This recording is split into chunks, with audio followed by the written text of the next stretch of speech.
Well, welcome to this holiday episode of the AI Chefs. Happy holidays, David. Nice to be in our Christmas outfitted kitchen.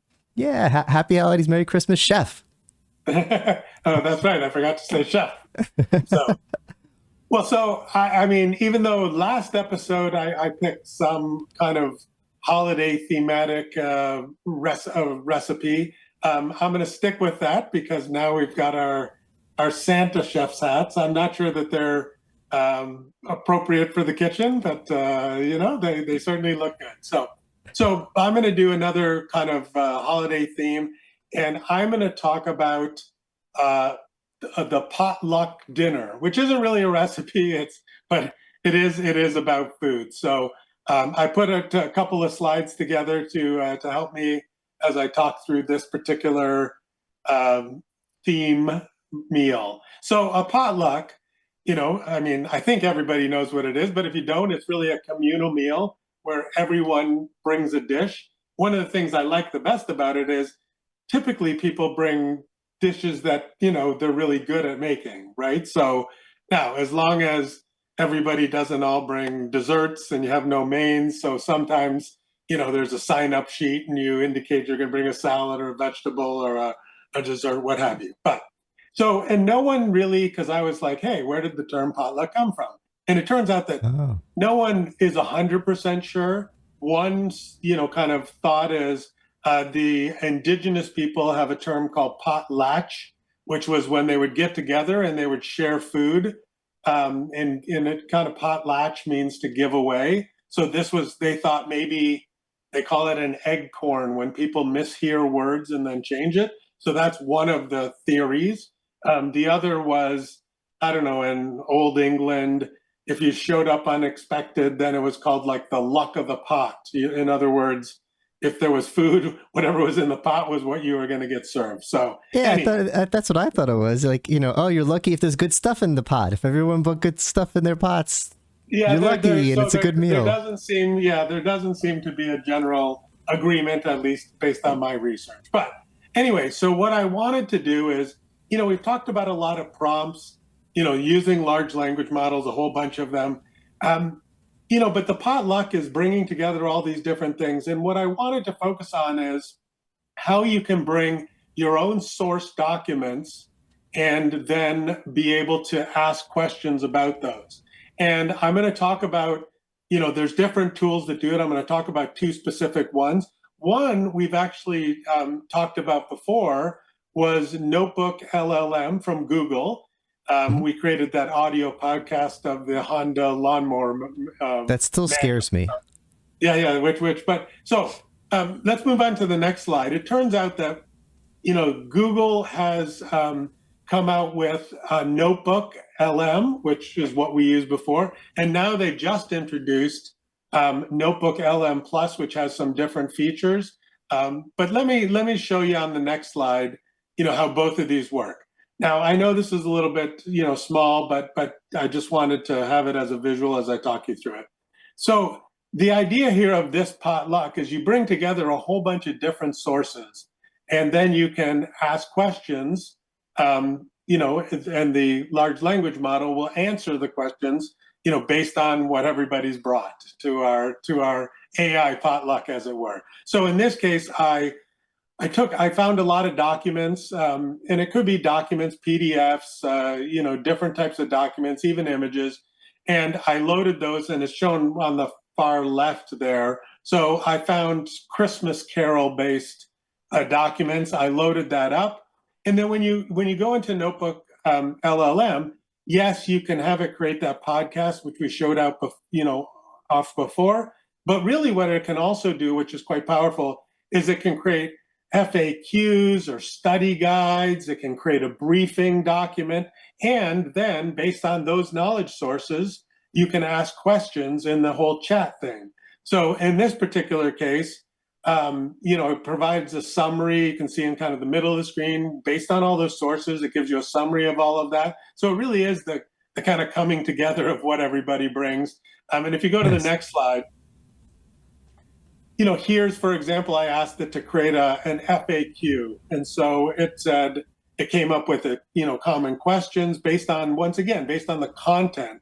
So that's this new aspect here. And so it had questions and answers. And then if you go on to the next slide, you can ask it a bunch of questions. I asked it a whole bunch of different things here. It's hard to read, but I asked what popular phrases are, or how many of the Christmas carols had religious themes. And then on the next slide, I asked it to do something. I said, can you create a new Christmas carol based on this information, and incorporate, the name David in it, because for you, David. And I wanted it to have a theme of snow. And so you can see it came up with 5 verses, and it talks about David walks in the pale moonlight through the hush and the peace he'll weave, and and it came up with a lot of stuff. But once again, the difference here, and the reason that this is a potluck, is because it really is based on all the things that you bring to it, and you can have I think it's up to 100 sources. So 100 source documents. With the Notebook LM Plus, you can even have more. I think it's maybe 500, but don't quote me on that. Look on the first screen. Now, once again, that's what Google's doing. If we go to the next slide, I just wanted to point out that. Oh, just really quick, I just want to jump in for a second. Just so my viewers know, the reason I keep looking that way is because for me that screen is over there, so I don't want you to think like I'm getting burglarized or something. No, I have to look off over here. No worries. But also, it's calling me a Christmas queen. I think I might be okay with that. We'll have to discuss that after the show. But there you David go. the Christmas queen. I don't know. Okay, I do. There you go. We don't know. So okay, so that's Google's thing. The other vendors have other approaches to do this, but also they let you build your AI potluck. This happens to be SharePoint, and at Microsoft Ignite just recently, they introduced this idea of being able to create a SharePoint agent. So here, for example, I created a SharePoint site. I called it Potluck. I uploaded to that site the same 5 documents. And then where in that big red square that you probably can't read, it says create an agent.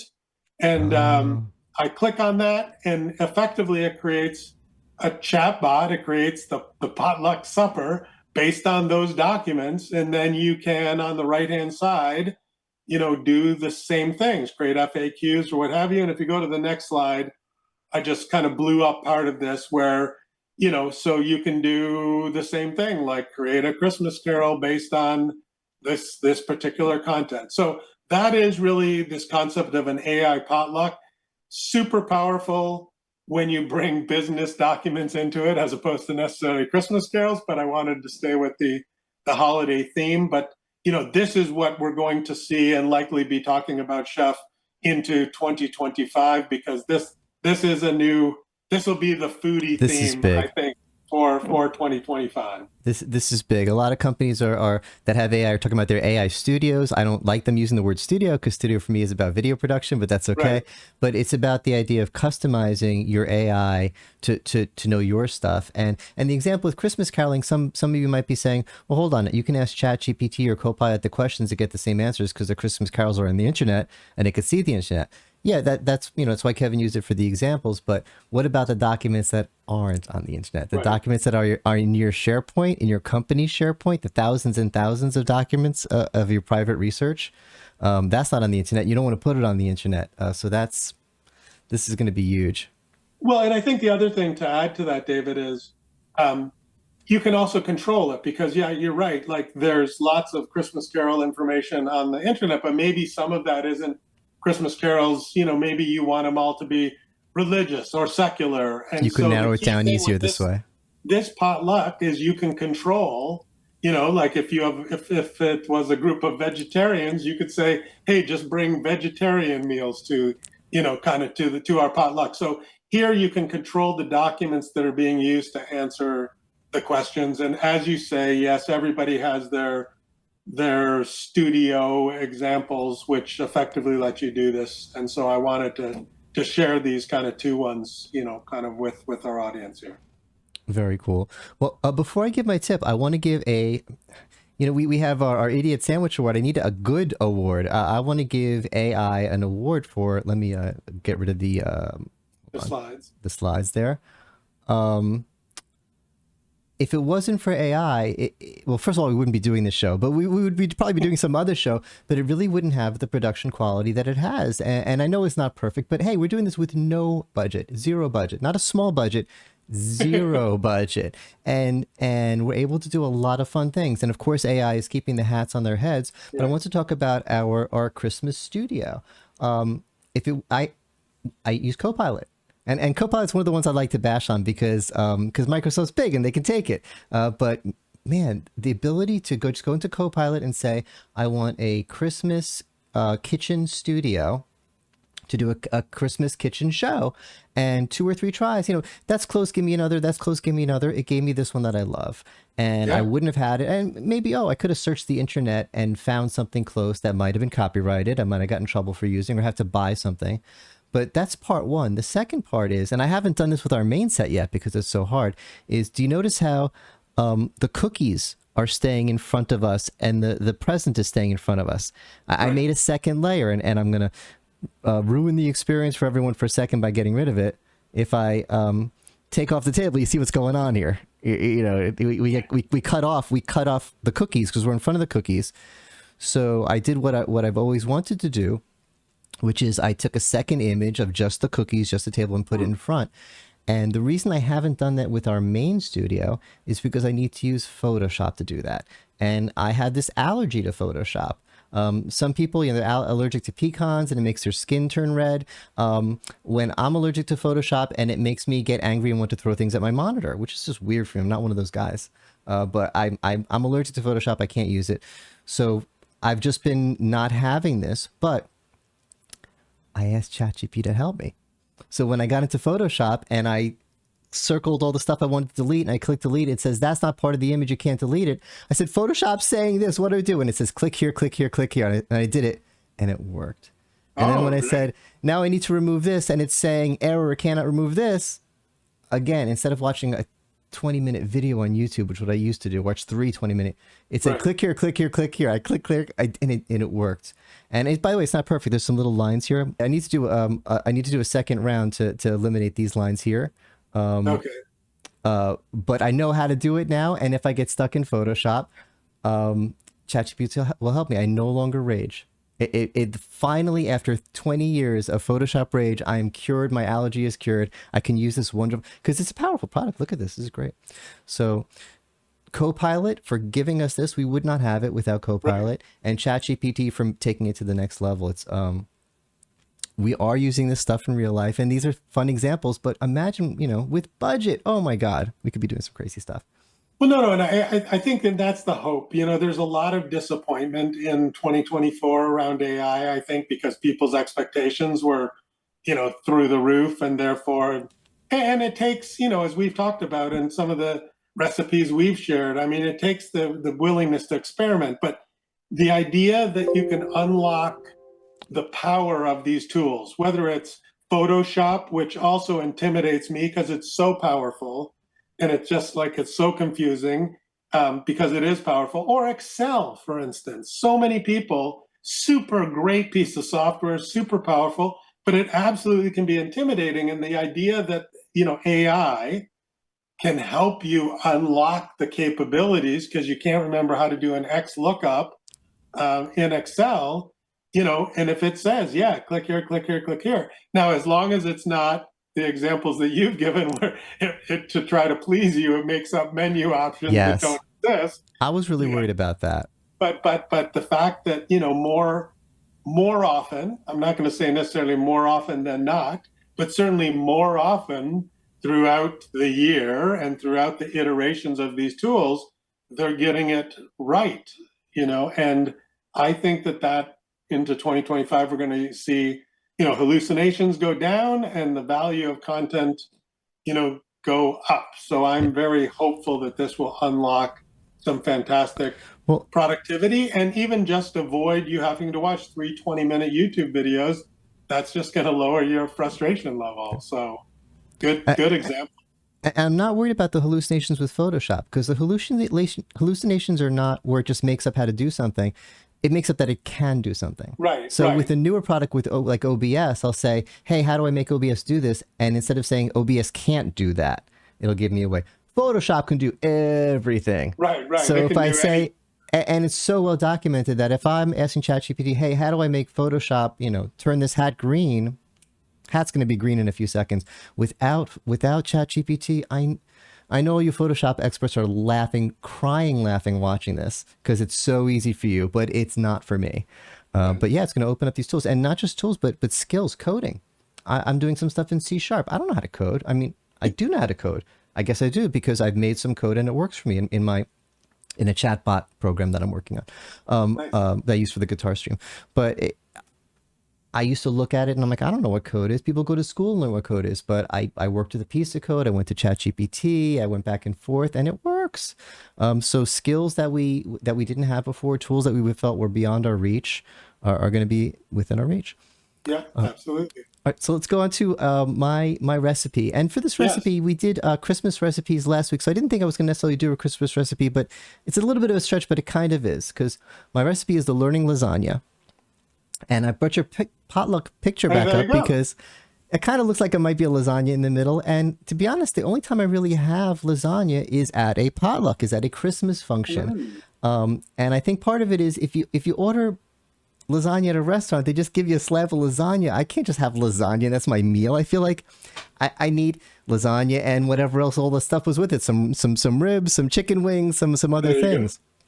That's the way I like to have lasagna. And to make it for myself, I'm going to make a whole big lasagna. Then I'm going to make others. I'm going to wind up just eating lasagna. So the only time I have lasagna is something like Christmas. So it kind of ties in. But my recipe is the learning lasagna, and it's using ChatGPT or Copilot or whatever to take the role. And we've had a recipe of impersonating. I forgot what our pun was for that. But having it impersonate someone, but having it impersonate a teacher. And I'm using it for a guitar teacher. And I have some notes here about I wanted to make sometimes I just make the pun about the food and then I go on to the tip. This really there's a lot of ties together. Lasagna has a lot of layers. Pasta, sauce, and cheese. Guitar lessons are based on layers of skills. Chords, strumming, finger picking. You start with something simple, add to it, make it something beautiful. You can't rush it. You got to make it to perfection. Something I see guitarists on YouTube that are struggling and they're getting mad at themselves and they start yelling at their hands. Relax. Give it another few months. It'll get there. Let it sit. Quality ingredients. With guitar, the quality ingredients are good technique, right practice routine. You can experiment with the flavor. Everyone's lasagna might taste a little different at the end. Everyone's guitar might sound a little different at the end too. Okay, that's enough. There's a bunch of cool stuff like that. ChatGPT obviously helped me with this. But and this is going long, so I'll try to keep it quick. I started a self-taught guitarist, and every self-taught guitarist has this ego that by not taking lessons, I'm not bound to the way the man wants me to play. I'm free. I'm going to be creative. Kurt Cobain was very, very against learning music theory. And so, I've definitely had that ego. And someone would say, ooh, have you taken lessons? No, I have not. I figured out how to play this myself. But I got to a point after a few years where I was just curious. I keep seeing this chord over. Is there a name for it? Why does it keep coming up so much? Is there something important about it? Why do a lot of songs go from this to this all the time? There's got to be I'm a nerd. I want to know the names for all these things. Right. So I took lessons for a couple of years, and it was a little bit of, hold your thumb this way and that way, but that's what I thought it was going to be a lot of, but it really wasn't. It was mostly music theory. I learned the circle of fifths and intervals and all this nerdy stuff. I love it. Some of the scales. But I stopped taking the lessons about a year ago. Focusing on work, don't want to take the time, blah, blah, blah. But I want to continue them, but I don't want to schedule lessons and find a new teacher. So ChatGPT, and I did the bouillabaisse recipe, our tip bouillabaisse of just throw everything at it. That whole 5-minute story I just told you that you really didn't need to know about my music history, I told that all to ChatGPT, gave it the whole story. And even more, because I said, I told it what I remember from music theory. I'm not going to get into which scales I remember, which things I remember, and what I think I remember I was working on. And then I said, give me a lesson plan and give me step one. And when just like a lot of things with this AI stuff, when it gave it to me, I'm like, oh, this is better than I expected. This is Yeah, yeah. good. This is gonna help me. I'm gonna be a better guitar. A year from now, I'm gonna be a better guitarist than I would be otherwise. It's a Hmm. real life effect. No, and that's a great. I love that because you gave it all the background and then you said create this lesson, right? So it's kind of like, yeah, it's like it builds on the base, it builds on that Socratic method piece, but it really takes it to The role another playing. level. So a great idea. Yeah, yeah, I'm excited. I'm look at it. I'm not, no, this isn't sponsored. OpenAI is not paying me to say this, but I am excited about using this tool next year to for everything we've been talking about. But this one in Right. particular is going to be fun. Yeah, no, that's got me thinking of, okay, what lesson plans, because you can really create a lesson plan in anything that you really want to get better at over time, right? Um and Photoshop. there you go. And the way you did it, it's obviously customized because you did what you need to do with prompting. It's not like with searching where you try to keep it short. You gave it all of the background, right? Because that's what makes the lesson plan then be perfect for you in terms of picking up, and moving forward from where you left off. So That's the that's a thing is fantastic tip.